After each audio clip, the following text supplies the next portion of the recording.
You are now entering the box.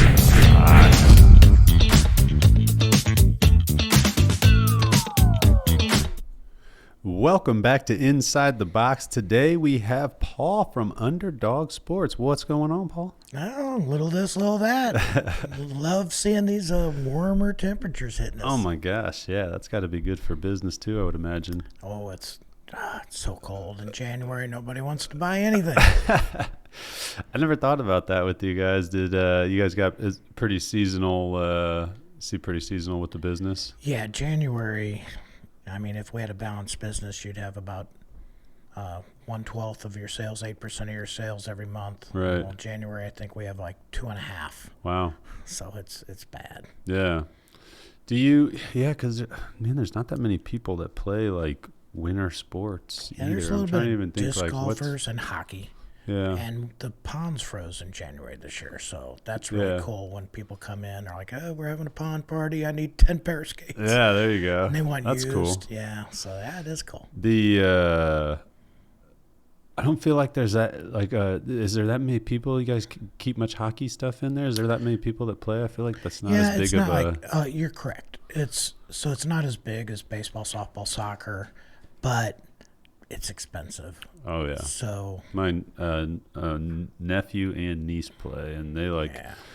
they go to. I think they go to St. Louis like twice a week for practice because he's on like a competitive team. You know, he's pretty Yeah. good. But I'm like, God, I don't think I could do that. Heck of a sports commitment. Thanks. So yeah, no, it's yeah, I never thought about that with your business. So it's interesting. It's is it hard to like?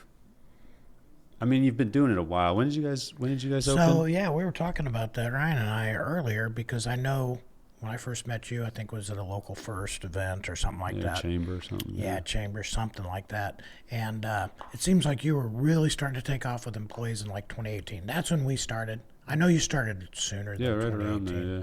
But Really, 28. I thought for some reason I thought you guys had been open longer than that. no, that's good that perception's out. Well, where were you? You're over there, kind of by Chuck E. Cheese and what is that? Goodyear, right there. Yeah. You guys were somewhere before that, though, right? Where were you? No, that is our original building that we Really? found. Went in there and God, I swear. been, you Just know, thinking you guys mixed. have been around. Yeah, the shopping center's been through a lot of turmoil. How's it been over there? It's been great with our first people we rented from. They took care of us. Then it went into foreclosure. Oh, okay. That was not a good period. And then it was purchased by Larkspur Properties, which is a redeveloper. They've been really good to work with, and we are currently ready to ink the sale of the building to us so we can expand. Yeah. Wow, that's awesome. Yeah, How exciting! It is very exciting. Oh, congratulations, that's really cool. Thank you. So you're going to add on to it? Is that your plan? Yeah, we need more space. We learned from this one. It was a good starter space, 3,600 square foot, and when we opened our Peoria store, we jumped up to 6, and that's really what we need. Yeah. Okay. So you're buying the building you're in right now and expanding. Nice. Yeah, we're gonna buy it, expand it, and Cool. hopefully have. We need to find a really good urban artist that'll come in and paint the whole building like Yeah, that'd be neat. Route 66 Sports graffiti. Yeah. I don't know what that's that a good means. idea. It's Yeah. very eclectic. Someone have a lot of fun with that. Yeah, I hope That'd be we can cool. do that soon. You got a Peoria location? Yeah, we do. Oh, I didn't know that. Yeah. Nice. We had a lot of people driving down here from Peoria and the surrounding cities, and our Springfield store is the closest used sporting goods store to Peoria. Wow. So we said, all right, we'll give it a try. It's been off the hook up there. Wow. Off the hook. Nice. That's awesome. I did not know that. That's crazy that that you're the closest used sporting goods store. From Peoria, Yeah. yeah. Wow. There's Played Again. They've done a great job for decades over in Decatur. But no, nothing else. What was didn't there used to be one like off of Stevenson or something? There was one off 6th Street. Six and Stevenson. Was it Black or something? Was that what it was called? Oh, Black. That's right. Yeah, that was there. I don't think they were used though. Oh, okay. There was a Play It Again in the 6th Street County Market Shopping Center there for a while. Okay. But they've been closed a long time. So what? So you opened in 2018. What prompted this? How did you decide to get in? Oh wow! How long do you want to talk? What prompted it? I had just worked on a program with Emerson Electric White Rogers division that was pretty futuristic, and it ended up failing. So we were putting gear onto HVAC systems, pulling that gear off through that data off through the web, and actually predicting when it was going to fail.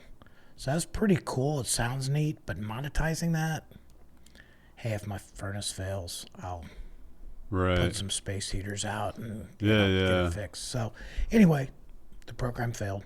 I was part of a layoff for the first time in my career, and it's kind of like, I looked around a little bit at being in product development management. I led a lot of stuff with my electrical engineering degree and MBA. And then it was just like Parkland hit and the shootings, and it's just like, gosh, this is crazy. And I'm not political. There's no way I'm going to get anything changed in the world politically. I was like, well, uphill battle. It's not my nature. Yeah. It's like, so what can we do to change it? And we thought, well, if we could put together a company that keeps kids out of trouble or going down that path mentally, then let's do it. So right or wrong, whether it's making a difference or not, that's what we decided to do, and that's what we're doing. Super happy that we bought Boys and Girls Club. We bought for 8 different schools all their jerseys and donated those to them. Nice. And that's where we're going. Yeah. We pay both the Central Illinois Boys and Girls Club and the Puerto Rican Boys and Girls Club $200 a month, and hopefully we can continue to grow that as we expand and try to make a difference. Try to get to a kid. So where'd that idea come from, though? I mean, it's kind of a it's kind of a unique thing. Watching the news and being so disheartened and saying, we love sports, we love sporting goods. The fanfare aspect is different for us than the Play It Agains. The Play It Agains don't do that with all the fanfare, and it also helps us in December when it's really bad on all the sports gear as well. Yeah. But yeah, I was and by fanfare you mean just like of the other teams, like the cards and different things you have in there. MLB, NFL, NHL, NBA, college teams. Yeah. So one of my first times coming in, I don't know why it was in my head. You had a location before that, but coming in that location was when I had a son, and we were looking for, I don't remember what we were looking for. Something for baseball or t-ball maybe. And I didn't know you guys had all that different fanfare stuff in there. And I thought that was pretty cool. Yeah, it's fun. It's kind of a crossover for people. Yeah. But they'll grab their baseball gear and end up getting a Cubs keychain. You know?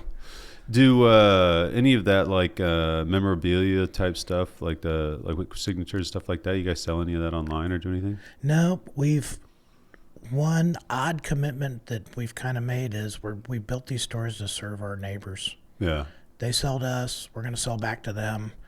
I'm not going to go to California on eBay and sell anything. So, right or wrong, that's a tact we've taken. Yeah, nothing wrong with that. It's an interesting.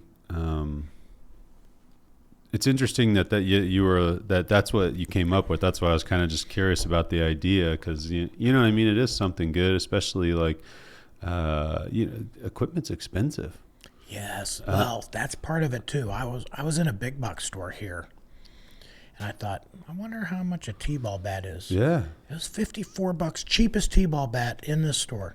I'm not down on the big box stores; they do a great job. But it's like, come on, $54 for a T-ball bat? Yeah, and it's tough with kids, too, because they grow out of everything so fast. Well, they might not even play. They might go to 2 practices and say, I don't like this. Right. So T-ball bat needs to be $10. Yeah. Yeah, and baseball gloves, man. Those things. Yeah. I was gonna buy one. I was looking for one to play with my kid, and I was like, "Holy shit, these are expensive as hell!" So actually, I was in there looking for one around that. That might have been why I was in there. I don't remember offhand, but it was something to do with him getting into t-ball. I think back years ago. So since 18, is it just you? Are you just the owner? You have a partner or anything? Well, it's a family affair at the end. I mean, nice. I remember when we did demolition, we had Aunt Marge, painting, and we had Uncle Phil tearing down walls, and cousin Julie and George. Everybody throwing in. Sitting at computers just trying to pound in, Yeah. SKUs to get the stuff out on the shelf. We didn't know any better one way or the other, so. You got kids? Yeah. Nice. No, they're all how many kids you got? Growing up, 4. Nice. Yeah. Are you from Springfield? So that's interesting. I was born and raised in Belleville. Okay. But my ancestry in Springfield actually goes way back into the 1840s. Wow. Yeah. So how'd you guys end up in Belleville? Just someone moved a long time ago, work or something? So my great-great-grandfather had 2 boys. My great-grandfather and his brother. His brother stayed here in Springfield and ran the feed mill. They had a very large feed mill down where Memorial is now, where that county market is. That used to be Weed Locker Feed. And my side decided to go down to Rocky Anna, Illinois, where nothing grows. And it's hard to farm, instead of going to Iowa, and started a feed mill. And then when my mom and dad met, they ended up in Belleville. Okay. So nice. It's fun to be back here, though, and in Springfield. So when did you come back to Springfield? I came to Springfield in '91. Okay. Yeah. That's awesome, man. Yeah. What has been the biggest? So this is the first business that you owned, right? Yeah. And you said you had an electrical engineering degree? Yeah. And I got an MBA. I mean, Emerson was great with paying for education. So I picked up an MBA with online marketing expertise. Wow. Yeah. Completely went a different route. I know. Well, we're doing new product development, and they were super supportive of education. So I took advantage of it and loved it. Might as well. And I took a lot of lessons in lean startups. So that's what made me feel equipped. And I tell you what, the lean methodology for business startups, something you've done here. Yeah. It's freaking hard, man. It's hard. Yeah. It's nice when it works. What's been one of your biggest challenges over the years? COVID. Was it? I mean, we open up fall of 2018. Yeah. We get one good year under our belt. We got this going. Sports season's coming up in 2020, right? Yeah. Shut down. What'd you guys, were you able to? It was me solo for a year. And how'd you even stay in business? Could you still sell some stuff, or was it? Well, how'd you pivot? It was just super lean with labor cost. Yeah. Really, as long as we could pay the rent, and then I didn't get paid, but yeah, that's okay. That's frustrating, man. I'm a part of another business, and we really got screwed during COVID because we opened up a second location right before it hit. And, how they figured all the PPP stuff was based on your previous 12 months. Well, this had just opened. So we were spending a bunch of money paying rent at that location. Yeah. Meanwhile, come to find out, you could have just been a POS and not paid anything, and we were just trying to be a good tenant. Right. And it's man, we got screwed for being. But you didn't in the end. I mean, in the end, you did the right thing. Yeah, no, I mean, it did hurt us a lot. It ate a lot of our kind of savings up, and we ended up. Afterwards, we kept that store open for a little bit, but it just never really came back to what it was when we first opened it right before COVID, and so we ended up shutting it down. And that's a shame. It was It was a hurtful one. It was a weird time though, man. It's just interesting to hear how people pivoted or what they did to get through it, you know. Yeah, I mean, I got a small PPP, of course that helped. Yeah. And we were able to finally hire some people back, but it was just rough. Yeah. How big of a team do you keep over there usually? So now we've got 8 people. Okay. 4 up north and 4 down here. Nice. And how is that having the store in Peoria? You got to go there much? You got just a good manager there? Or is it part of the strategy is we feel like we're a store for Central Illinois. We're not 2 stores. We're a store for people from Galesburg to Effingham and from Lincoln and all the way to Quincy. I mean, we have people coming from all those areas. So I made the decision early that I'm going to work there 3 days a week. So Tuesday, Thursday, Sunday, I'm in Peoria. The other days I'm here. Wow. And then that allows us to move gear back and forth. So somebody comes in, say, hey, I want that 11.5-inch used glove that you were looking for, 5 years ago. And we're like, well, we don't have it here, but I'll have it here 2 days from now. I'll bring it from Peoria. Nice. That's awesome. Yeah, I could see that. It makes it easy to kind of move stuff back and forth. And have you found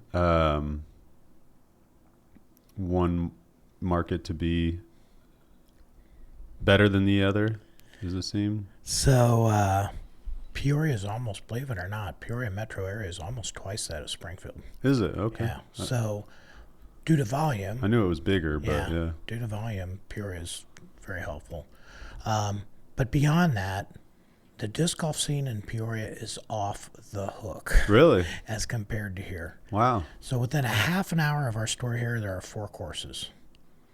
Then a half an hour of our store up there, there's 32. Holy moly, I had no idea. And just the breadth of people, it's just more part of like, I have a couple, that are in their 50s, and she's just as big of a disc golfer as he is, and you just don't see that in Springfield. Yeah, disc golf's interesting, man. It's a fun sport. I played it a lot in high school and kind of right after high school.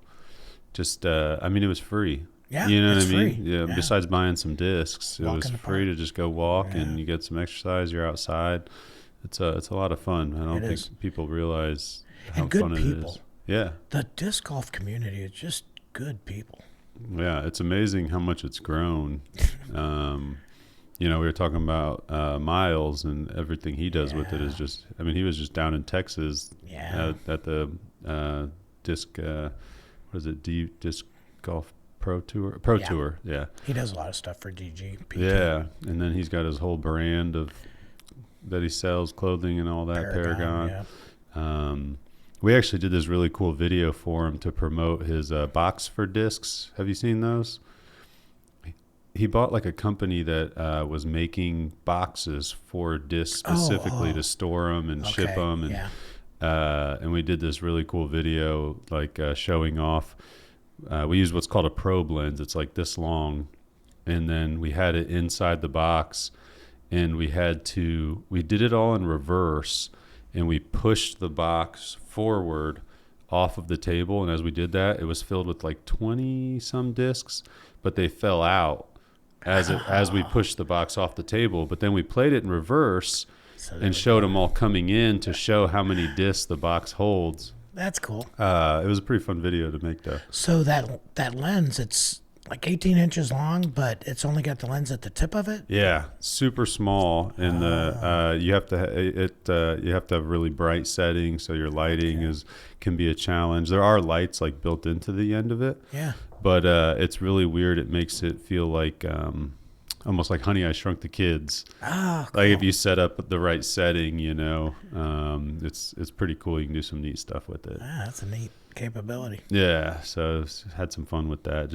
Actually, I think we bought it specifically for that because we had the idea, and I was like, I will use it. I've been looking for a reason to buy it because it's just a cool lens. I need that to look inside of the tips of shoes that we've got to clean out. There you go. See some muck in there. Oh, it's usually pet hair. Pet hair, that's the yeah. thing that's the hardest Stuck thing to get everybody's out, socks. We want to get it out. So how do you go? I mean, do you have enough people that just bring stuff in, or do you go out and find stuff also? So unfortunately, in some things, right now, baseball and softball helmets, we probably have 400. Wow. To where we're unfortunately saying, guys, we're so sorry. Unless they're coming in perfect, we're just not able to take anymore. But we've got to balance that with, I'm bringing in a whole bag of gear, right? Bats, gloves, just everything, pants. Yeah. And I'm going to go buy. I need to trade this in because I want to go buy gear.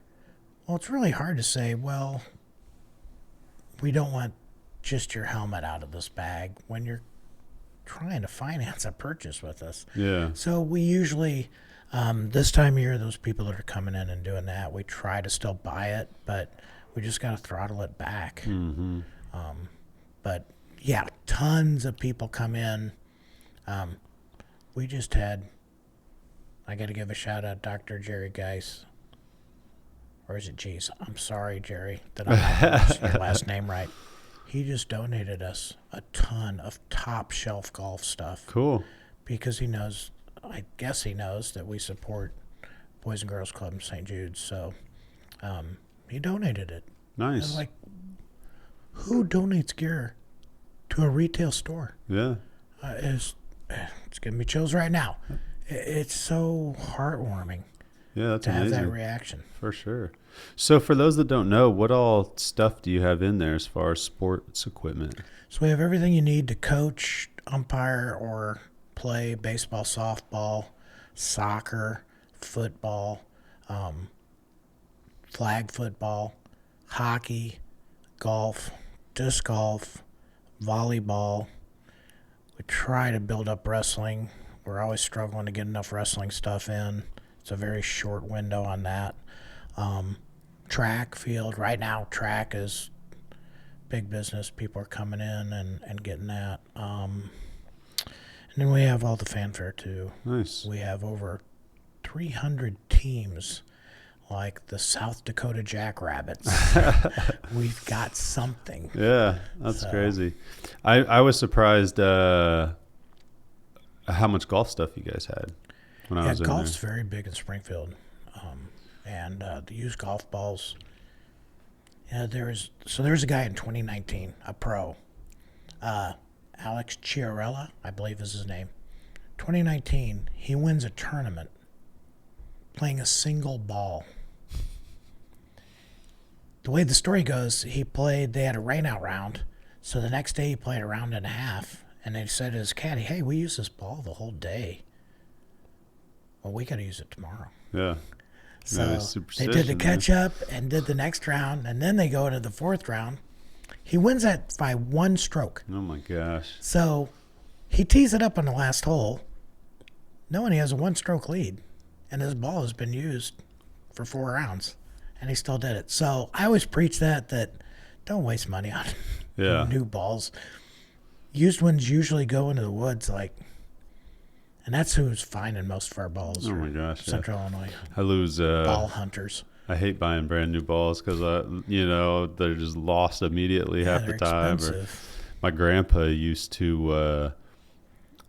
He always carried the thing to get him out of the water. Yeah. So I always carry one of those he gave me, and no, he'd always be searching. It's fun to just search for them while you're playing. Well, that's what majority of our balls are people that walk courses. Yeah. So just finding a bunch of them. now there's find them in the woods and weeds. Yeah. No, it's crazy how many people just don't even take a minute to look for them. It's like, yep, gone. Yep. Drop. It's always like hitting the lottery. You find a nice brand new Callaway out there or something. Or it might be one of those, oh yeah, here it is. Yeah. As they drop that new ball at their foot. So what sports do you play sports? Did you play sports growing up? Now it's disc golf. Golf I enjoy, and I'm not playing nearly enough of either one of them. The other sports are just, I'm too old and fat now.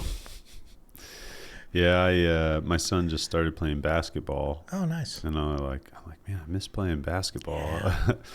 And I live out in Sherman, and some of the guys get together out there on Sunday nights. So I've made a couple of those. They use the gym at That's the fun. high school. But yeah, it just makes me miss playing it. Yeah. So I'm like, man, I want to play. Watching him play, but he's only just turned 6, so you know what it's like for Yeah. them. They're just running around trying to figure out what is even going on. Right. It'll come. Yeah. Well, that's awesome. You do so much for the Boys and Girls Club. That's really neat. Yeah, But, and you know, they're doing the heavy lifting. yeah. Yeah. Tiffany Mathis and Deanne French and all their staff. They don't do anything. It's their staff that get it all done. Right. You know, it's just great what they're doing with the kids after school and trying to make a difference in their lives. How have you always had like the fanfare and memorabilia stuff, or is that something you decided to add at some point, or? What a great question. You're hitting on all these great questions. So we opened up, and of course we wanted to have just a few things. And actually, I just really brought my fan cave up to the store to be a cheap way to decorate it. Yeah. So I thought, well, I might as well put this stuff up for sale.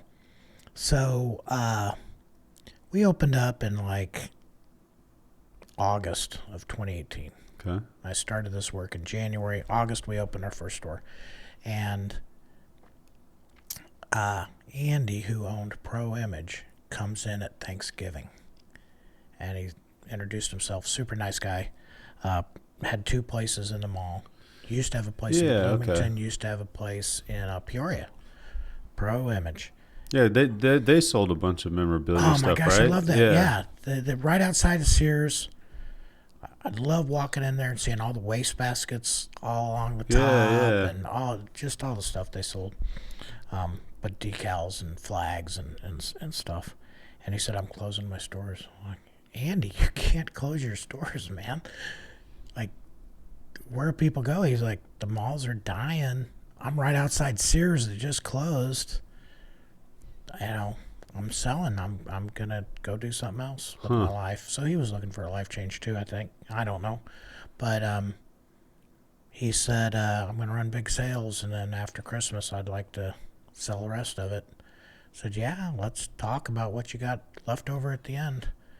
Well, Christmas Day, I think he messaged me, and there were like 5 huge boxes of stuff sitting outside the back door. He's like, hey, I dropped that stuff off. I'm like, oh, okay. I thought we were just going to talk about what you had left, but that's how it started. And that's cool. we thought, well, somebody's got to have this. Yeah. And it's just been fun. Yeah, I forgot about that place. Yeah.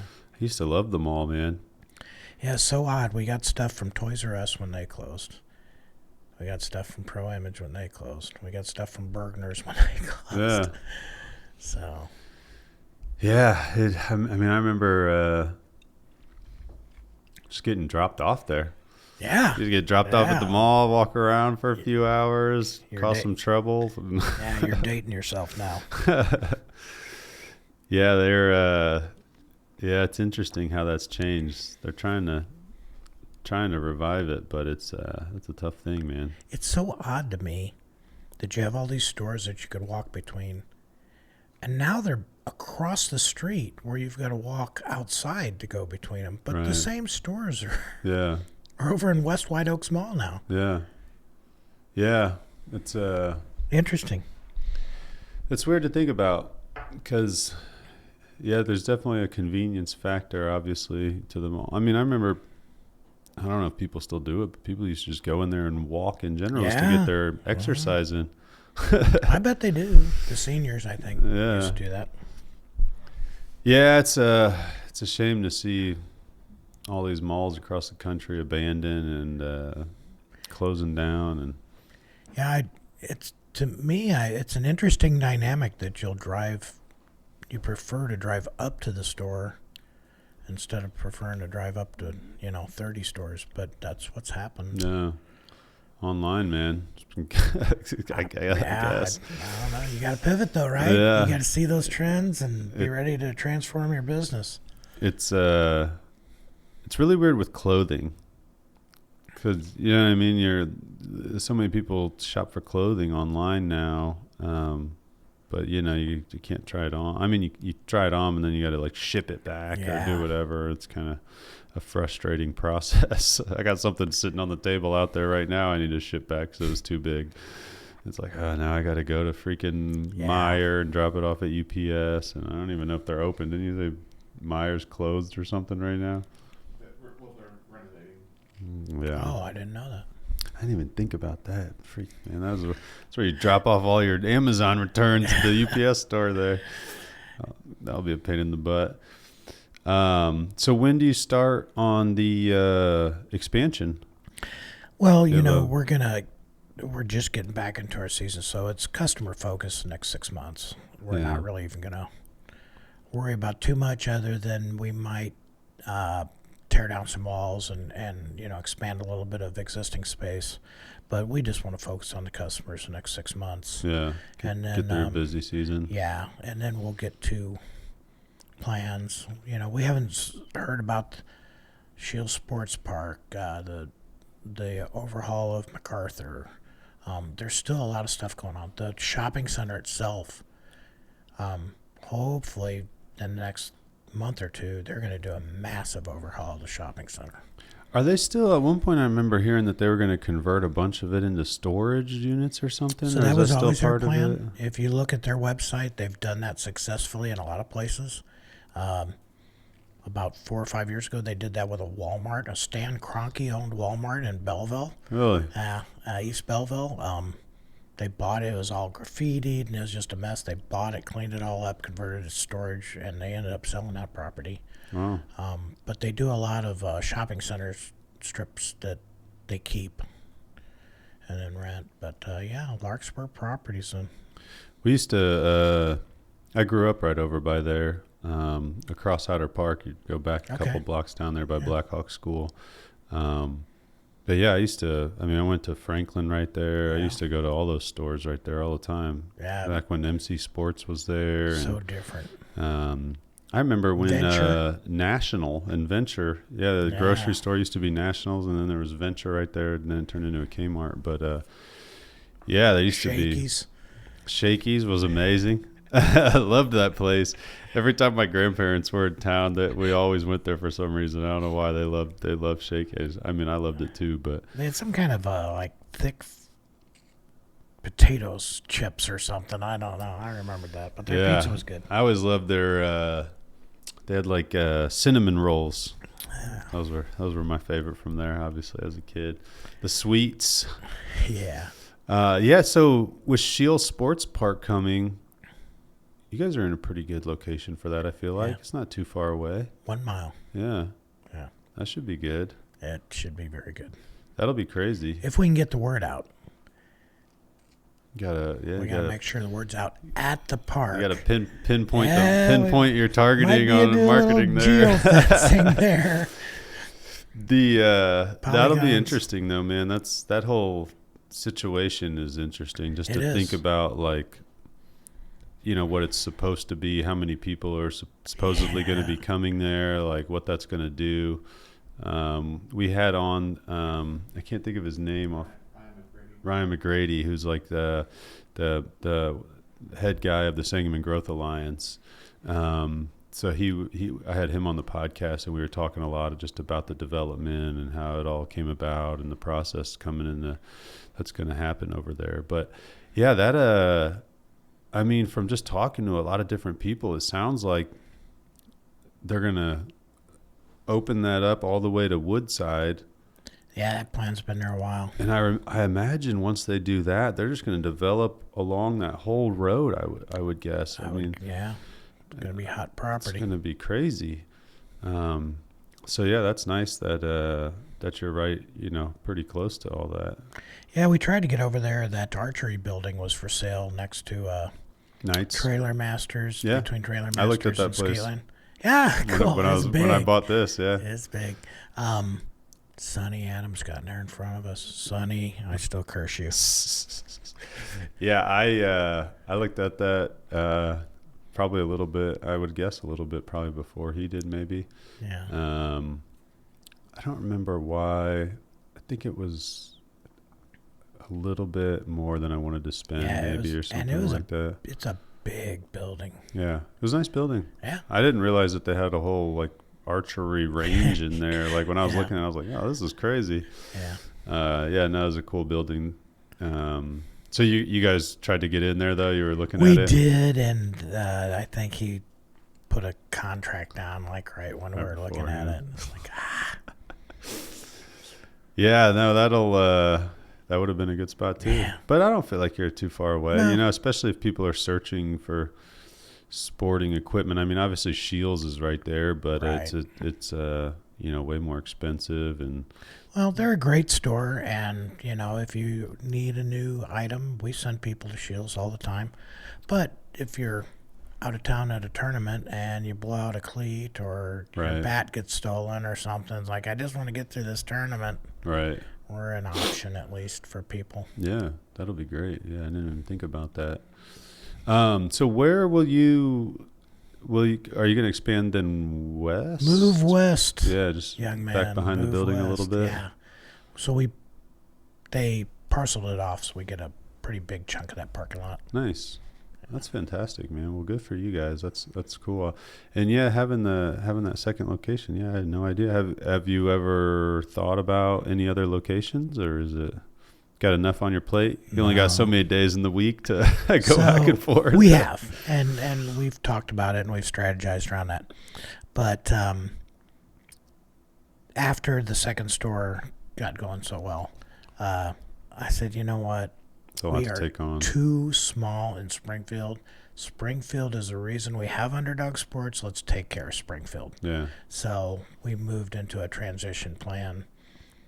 We could grow more if we opened that third store, but we just felt like we want to take care of the people. A lot that of took care headache of that us. comes with that too. I think we'll do it, but we want to get this expansion going at least. At least if we have the expansion planned and financed and all that, then we can kick back and say, okay, See where you're all at. these 300 helmets we have in the back, we've got enough to start. Now we another could take store. on some more helmets That's on these right. trades. So a lot of people come in though, and they are trading something in towards some store credit though to get other stuff or get the Yeah. bigger size or whatever. Maybe. That's all kinds of combinations. People will. I still remember Brady from 5 years ago came in, traded all of his personal hockey gear to finance his son's full equipment of baseball and catcher's gear. His son was maybe like 8 at the time or 7. It's like, that's cool. Yeah. And then some people, they inherited their uncle that passed away, and they don't play golf. But a vast majority of it, kids grow out of gear. They're bringing it in, saying it's time to move on to the next one. Yeah. Or kids quit. Yeah. Yeah. It's a perfect solution for the children because they grow so damn fast. God. Every once in a while, you'll get some of these kids that are like 12 to 14. The parents will say, we just bought these shoes here 2.5 months ago. Already grown And out they're of grown them. out of them. And in sports, you want it to fit. You know what I mean? It's not like you're buying a larger shoe because then they wouldn't be able to perform as well. So you want things to fit like perfectly. So I could see that even being more of a thing. I was just buying some basketball shoes for my kid. And I was talking to my wife, we bought some that fit him great. And I'm like, is he even going to make it through the season with these? I was like, these are expensive basketball shoes. Yeah. But, that's always a expensive thing, man. Children. But if your kid's foot wasn't growing and they weren't growing out of that, you'd be freaking out. Yeah. You'd be like, oh, Yeah. thank God he's growing. No, for sure. So how do you, is it tough to at this point you've been in business a while, but it was tough to put a price on something, like knowing all the different markets on what you can give somebody and what you can sell it for? And So I opened up in my basement in February of 2018 just to build out how are we going to display stuff. And I will proudly steal display ideas from anywhere. Walmart, Play It Again. yeah. Dick's, Shields, Academy, I don't care. Yeah. Oh, yeah, that's how they're doing it. We'll do it that way. So we figured that out. They've put the money into the research, so might as well. And then, of course, we had to figure out, can we monetize this? Can we, get the profit margins we need to make it a success? So I started traveling throughout Central Illinois and getting gear off Craigslist. Yeah. Yeah. Nice. That's how old that's been, Craigslist. And, Marketplace, and started actually got the website up just to see how that would go. And then I would start just working with onesie-twosie people. And so what equipment do you need? And, and that went well. Nice. With those little experiments, and just a pure lean startup. Start real small, pivot, change, and then we felt like we were ready. And now we've got to a model where we really use eBay. Yeah. If it's selling for $50 on eBay, then you can look at the sold as, and it'll say, hey, this sold on March 3rd on eBay for $50. For sure. All right, 50 is a fair price, and we're very transparent. The people come in, say, hey, we're going to offer you $25 for this. You could put it on Marketplace. We'd suggest for $50. Your choice. We want to see you happy. And, probably about 80% of the time, they're like, no, we want to go ahead and get rid of it. Yeah, it's a lot of hassle to do that. It is. It is. The fees they busy. charge you, and then you got to ship it. Yeah, and Marketplace is free, but you got to coordinate it, and people don't show. And or you get all the spam people you got to deal with. Is this still available? Would you take $12 less?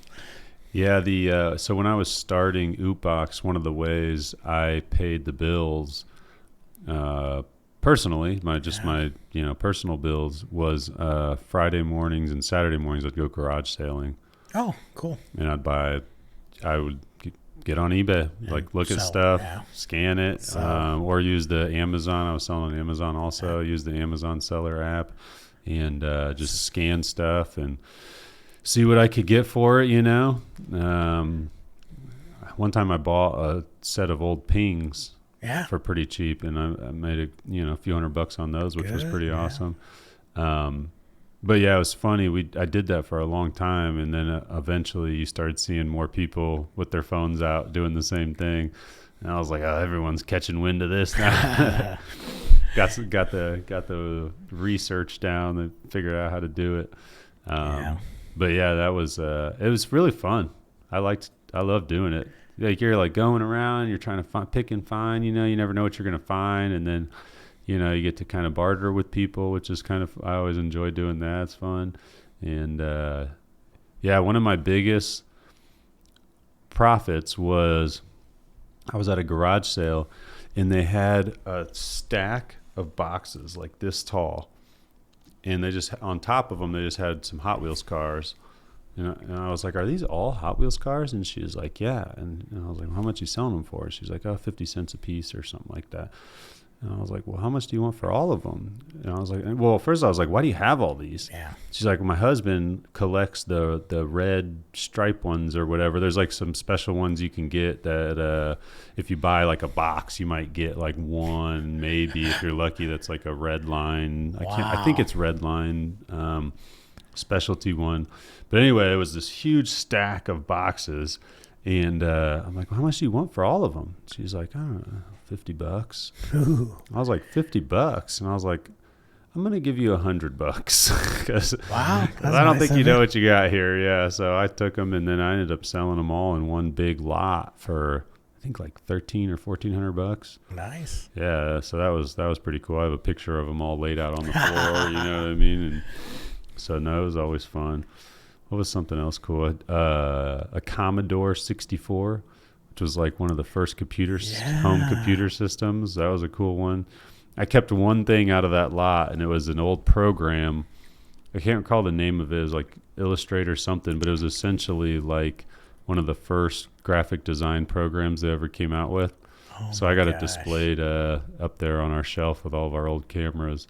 But yeah, it was always, you just never knew what you were gonna find. It was So fun. was that with like a little cassette thing that plugs in, or? Yeah, so they had it was like a big monitor, and then I'm trying to remember, it was like was it a disc? I feel like it was like I feel like the programs with that were like the big old the big floppy disk. the big floppy Wow. disc though. Yeah, if I remember correctly, I think they were. But yeah, it all worked and everything. It was really neat. Yeah, that was fun. It was cool. Just such random stuff. Then you get like game systems like Nintendo 64, Nintendos, and stuff like that. Those are always big money items. Yeah, and then you get the. Not only did you start having people showing up doing the same thing, but then the people selling also started doing it. So then they're all asking, I remember there was this one guy, every garage sale, he had a ton of video games, like old video games, but he was basically running it like a business. So he was selling them all for like what you would go pay on eBay for them, and he did it every single weekend. He always had his garage sale, but it was literally just a bunch of games that he would buy and sell like a store, basically. Yeah. So no, that was interesting. But I got started on eBay really early. Like I was selling all kinds of random stuff on there, selling stuff for people or whatever it may be. That's a way to get some financing when things are rough. Yeah, it was good extra money to pay the bills, that's for sure. Yeah. But driving around every Friday and Saturday, where's the neighborhood garage sale at? I'd always borrow my dad's station wagon because I had a SUV, which just guzzled gas. So I'd borrow his station wagon and go around, and that helped a little bit. But it was, it was driving around always was a pain in the butt. You'd always be looking for the neighborhood garage sales instead. Yeah, I hadn't moved up here yet, so I was still down in St. Louis, and there's one in Jacksonville too, which is odd because there's nothing in Peoria or anywhere else. But Goodwill has these like free-for-all centers, pay by the pound. Oh, really? And I've never seen that. The two down in St. Louis, when we first got in, there was 99 cents a pound. You know how much track shoes weigh? Yeah. A pair of track shoes are like 0.4 pounds. Yeah. So you're buying track shoes for 40 cents. Yeah, that's crazy. At these centers, which their prices have gone up since. But, I mean, you're in there digging through stuff. Mm-hmm. But it was interesting. And they used to have a 4 foot by 4 foot by 4 foot tall pallet. If a pallet's 4 foot, 3.5, whatever it is. Yeah. The stuff they couldn't sell, like they push out onto the floor, they dump into these things. Sometimes they were overflowing with skis sticking out of them and stuff. $15. You just buy the whole pallet. Buy the whole pallet. And well, that's what this store over here does, don't they? I think they just buy all the return stuff from Amazon by the pallet or whatever, and then what is it? It's like $10 a piece for the first day. It just goes down in price. Yeah. Yeah, no, I've always thought that stuff was fun. I always thought pawn shops were cool. Going to pawn shops and just seeing what came in. My dad worked at the state. He used to go and recycled records every single day, just to see what they had.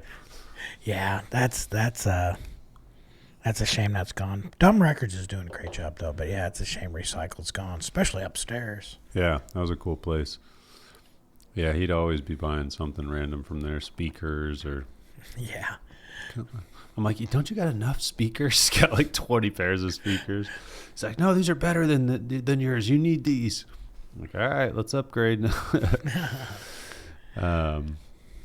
Yeah, I think I don't know why I swear I pictured you guys in another building before that place, but I guess not. I don't know. It was my basement. Yeah, that's cool. So, were you doing how long? So you said in February 18, you kind of started doing stuff in your basement. And yeah, well, in January I started doing something, and then like you did with Ootbox, I locked down trademarks and all that stuff. the website domain names using Wix, and just got that website out there to start experimenting and at least have some place for people to land and for me to have, online conversations with them and then send them there. And then we probably started in like April, May, looking for a building. Okay. Todd Smith did a great job helping us find that, and the one in Peoria. Great job, Todd. And then it was like, okay, we've got some gear. It's demolition time. Yeah. And everybody getting gear in so we could at least open. And I was too naive to know how small or big you had to be to open. So we had like hardly any gear in the store at all. Yeah. And hardly any. But what's been your biggest, from a marketing perspective, what have you found to be the what drives the most results? What was the best way of getting your name out there? Great question. So I work really hard to measure that. At It's a tough cash thing. register. It is Yeah. so hard to do. When we've financed things, I try to only do one thing at a time. So if we're going to do radio, I'm just going to do radio. If we're going to do Google and Facebook, or Google, I'm just going to do Google for a while. Facebook, just do Facebook. TV, we're doing our first Springfield-based TV. Because when we did TV alone with no other media in Peoria, it converted. So we're like, okay, let's go to Springfield and open up some TV. So our first ad started airing just a few weeks ago here. Nice. Just for the simple fact of trying to, it allows you to kind of gauge if you're getting new people in. You can see, is that why you're just doing one at a time? Because otherwise, you're spending this money. How do you know if you're getting anything for it? Yeah. If you're not asking people, how did you hear about us? And we kept a spreadsheet. It's part of every employee's kind of mission to, when appropriate, of course, you're not like, hey, where'd you hear about us? Right. But when appropriate, ask them, hey, how'd you find out about us? Word of mouth still leads to this day, no matter what we do. So it's crazy how much location is strong, and especially in Peoria, but location's strong on MacArthur. Yeah. MacArthur gets a lot of traffic. And then you also, it's so hard to know. Did people see us in some Facebook posts or, this, that, or the other? But we like to do in-kind donations to children's charities and those types of causes, and that's another way to get your word out that kind of does that word of mouth in a different way. Yeah, word of mouth is definitely one of the best forms. If you can get it spreading. Yeah, people talk at practice. Yeah, where'd you get that or get this? Yeah, yeah. I see. I could see, being involved in all the sports and stuff that like you guys do. That's got to help too. Do you do when you've done like social media advertising? Does how do you typically go about doing that? Just out of curiosity, is it I've just like run boosted posts, or how do you usually? For the longest time, I was doing boosted posts because early on that was converting. Out of all the things I could pay for, that was converting the best. And then I would just geofence them, to the usually an offset radius. Like Petersburg would be the center of a 50-mile radius that I would hit. Really? And trying to skew things away from St. Louis and a little further away from Decatur, because there's a plate again over in Decatur. Yeah. And then Peoria came online, so now I've got a whole new radius, and I was just I've done it by zip codes too, and, and now we got to look at, hey, we want to throw a polygon around the sports park, Yeah. That's what we're working on next. Our campaign will be around gymnasium, sports parks, sports fields. So did you kind of teach yourself how to do that? Yeah. Or you usually go through well, somebody? it was Or? Emerson paid for a great education for me. Yeah. And the other thing, though, is working with partners like Midwest Family and Newhoff, which is now Woodward. Mm-hmm. The people there are really great, and they work with you on those types of campaigns too. And just self-educating. Yeah. Do you guys post? You guys post much to your social media? Yeah, we try to post a combination of stuff. We try to post when we have new stuff in, when it's seasonal, like, hey, please let everybody know that we've got a lot of track spikes here ready for you, because people are paying over $100 and our average is like 25. Yeah. So I told you earlier that you can buy them so cheap. Of course, we don't do that anymore. Other people bring them in, but it's like such a short season. And it's amazing when you take the spikes out of them.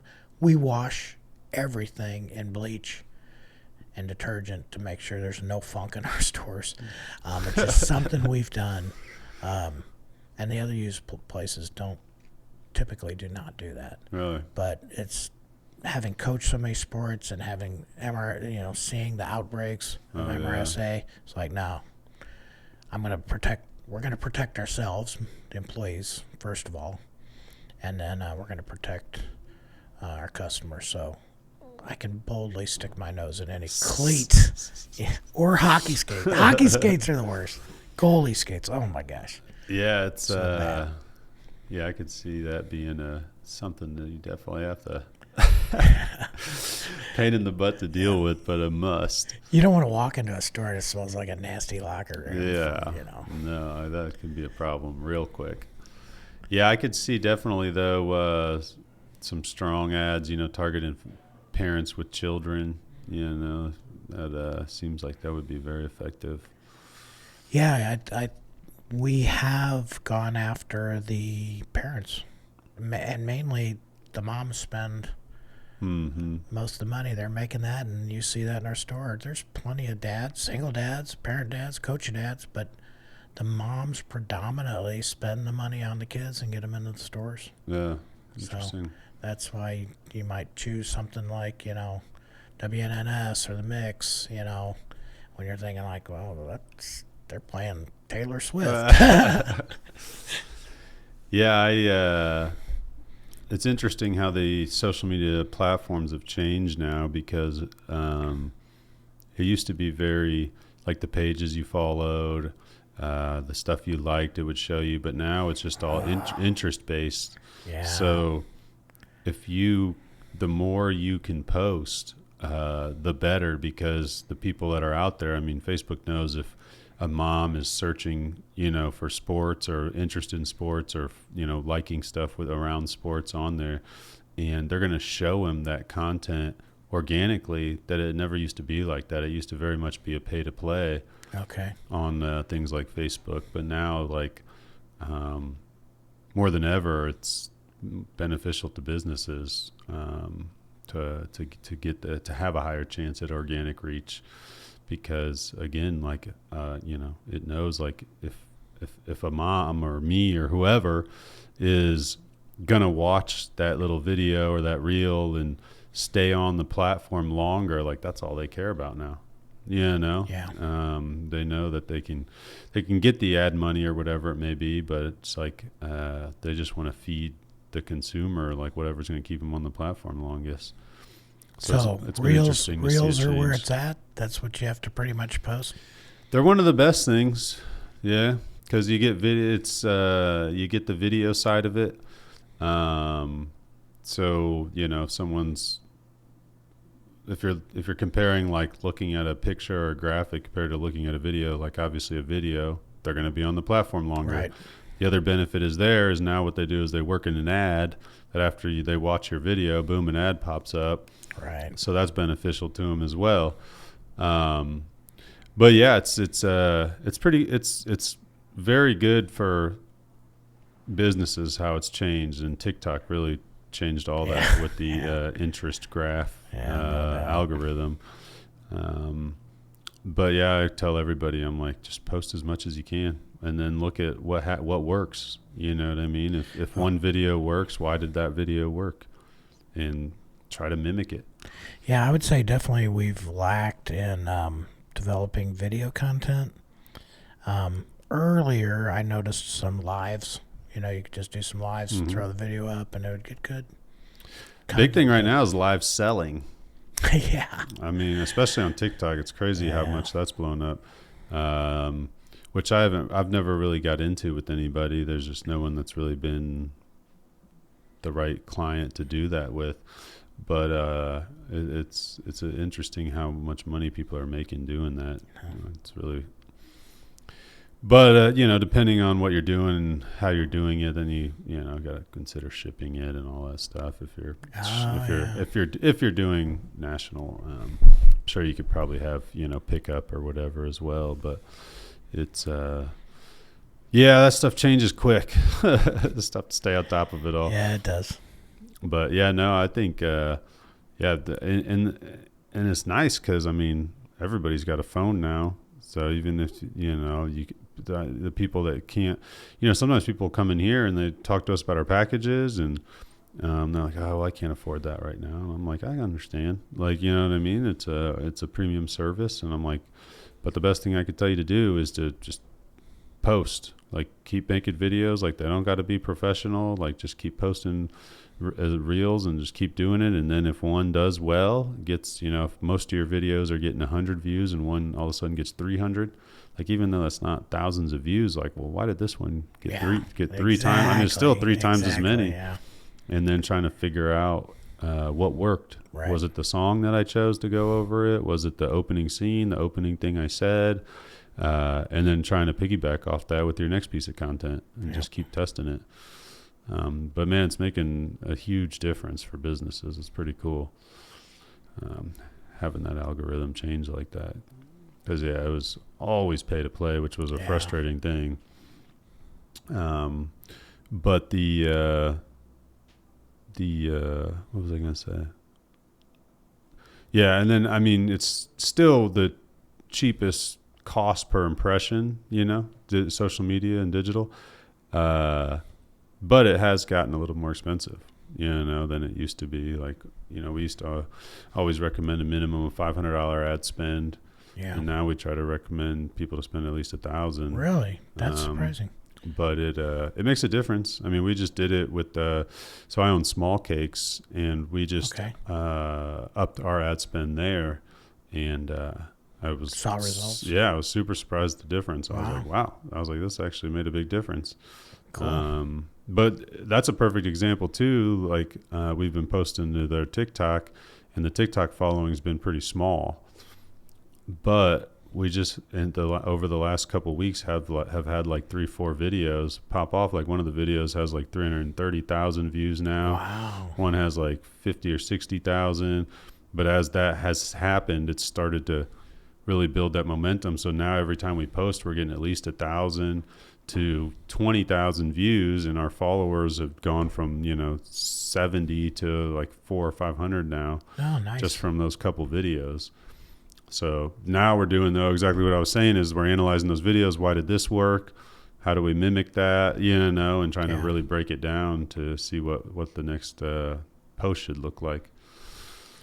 Yeah, we try to have fun. That's one thing we do. That's the best thing. We know we're not comedians, but it's a homegrown, real. Yeah, people see fun. It. They know. And we're not polished and produced. It's like this is really these guys putting these photos out there that's in there. So it's kind of a genuine Holmesy type of thing that we've tried to stick with. Yeah, and that's good. I mean, even our clients that we work with, we recommend like a good balance of stuff that's professional, but also like let us make some stuff that doesn't look professional too. You know what I mean? Because it's important to have that mix because people see it. They want it to not feel as advertising a lot of times, So I think I wouldn't feel I want to say bad about that, but I wouldn't worry about that at all. Like the more you can post, the better. And you guys got so much stuff over there. You know what I mean? That